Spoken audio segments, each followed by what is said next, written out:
طالبانو سمنګانو کې د مقاومت جبهې غړی او د ولسي پاڅونوالو پخوانی قماندان وژلی دی. په سلامونو مو هرکلی کوم، زموږ یوټیوب چینل ته په خیر راغلی.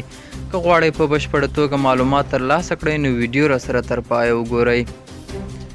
سمنګانو کې ځایي سرچینې وایي چې په دغه ولایت کې طالبانو د مقاومت جبهې غړی او د پخواني حکومت د ولسي پاڅونوالو قماندان وژلی دی. وژل شوی کس عجب ګل نومیده او دوشنبې د غویي پر 19 وژل شوی دی. ځایي سرچینې وایي چې طالبانو نوموړی د پوځي عملیاتو پر مهال وژلی دی.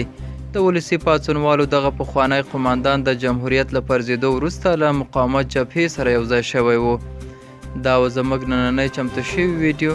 تر بیا ښه وخت، ښې چارې.